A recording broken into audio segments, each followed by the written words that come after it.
Is it just me, or is that a wireless mic pack?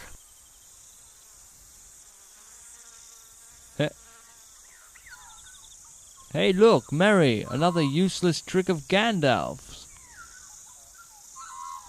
I just gotta ask it one question. No, Pip, bad idea. No, it's not. I just gotta know. Seriously bad idea. Here we go. Will this movie ever end? No? Damn! That's what I thought. No, it will never end. Not until the producer's trousers pockets are full and weighty. Not until the entire world knows who Bilbo freaking Baggins is. Not until every last soul on Earth confesses the genius of Tolkien and that there will never be another breathing essence who can ever write a single sentence worth looking at that could ever equal the brilliance and pure worship-worthy poetry of every saintly perfection that is J.R.R. Tolkien's every unrivaled breathless word. This little event forced Gandalf to take Pippin on a very, very long horseback ride, before finally reaching...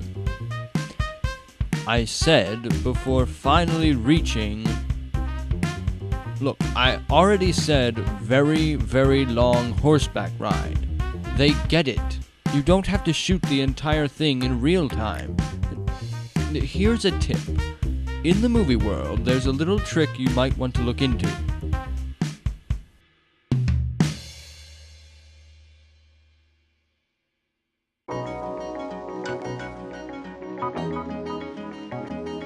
Meanwhile, Frodo and Sam are still following Gollum to Mordor. They're running out of food, which prompts Sam to finally decide to ration it. Brilliant, considering you have no idea where you're going, how long it's going to take you to get there, or even if you'll get there.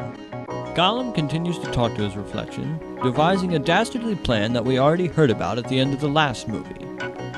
This scene was particularly interesting to us, because before we saw it, we weren't aware there were such things as computer-generated bad actors. You're a liar! Just look at that. You're a liar! Gandalf and Pippin are on their way to Gondor, which is not Mordor, to get some help from King Denethor, King of Gondor. Father of that guy who got 7 million arrows shot into his chest in movie 1, Faramir. Heir to the throne of Gondor, though I guess being dead erases his right to the throne, and passes it on to his younger brother Faramir. Though we're not sure what kind of king he'll make, since he can't even stand up to his father, King Denethor, for making him fight a pointless battle at Osgiliath, at the very edge of Gondor.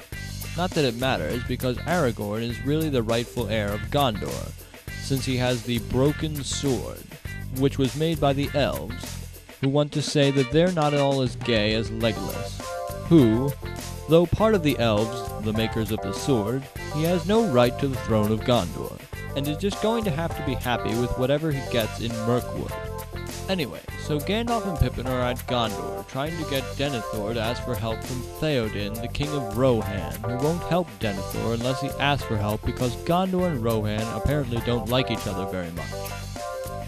Denethor won't help them though, because he thinks Gandalf and Theoden are just trying to trick him and get Aragorn on the throne of Gondor, which Gandalf doesn't even try to deny, which is where we find them now. Pippin, the king won't listen to me, so we need to trick Rohan into thinking that King Denethor agreed to ask for help, if that makes sense. No, not really. Look, all I need you to do is light a fire for me. The fire signifies asking for help. Can't you just light it from here with your wizardly splendor? Why do people keep thinking I can actually do something? I'm a wizard, for goodness sakes, not a magician.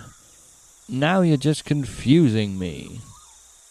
So the fires were lit, and lit, and lit, and lit. And Rohan finally started out. So that means if they're traveling at a speed of approximately miles, it should take them about 77 years to get there. Meanwhile, back at the ranch, Faramir finally gives up trying to hold the line at Osgiliath. Oh, we're gonna die! We're gonna die! Run for your lives! I'm back, shooting this light like crack. I pack so much heat, the retreat it's defeat you know. Scary when I'm all aglow. Stand off in the house. Whoop whoop. Stand off in the house. Whoop whoop. Stand off in the house. Look, I hate you, and I want you to die. But Dad... I bet if I died, you'd just hand the throne over to Aragorn. Am I right? You'll never be as good as your brother.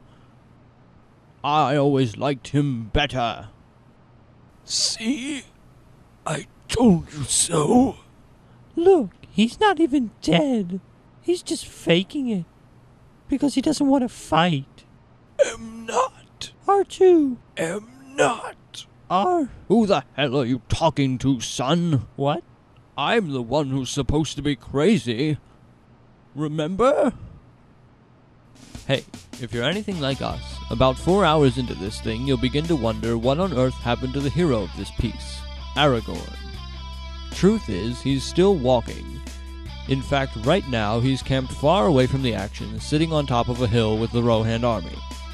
Oh wait, can it be? Aragorn is actually going to go do something? Where are you going? We're about to ride into the greatest battle after the two previous greatest battles before the last greatest battle of our time. You can't just leave. Look, I've already been over this with your dad. We don't have the men, we don't have the time, and it's obvious we don't have the balls. So just leave me alone. Oh, come on. How can you just give up like that? I'm not giving up. I'm just fizzling out there in the land of emotionless heroes waiting for my next lucky break.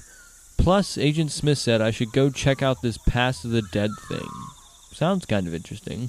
I guess this is where I should make a big fuss about how no one who goes in there ever comes out. But I already saw the next scene, and frankly, I think it's wrong to get the audience hopes up. Alright, I'm just gonna continue to stare blankly at you until you leave me alone.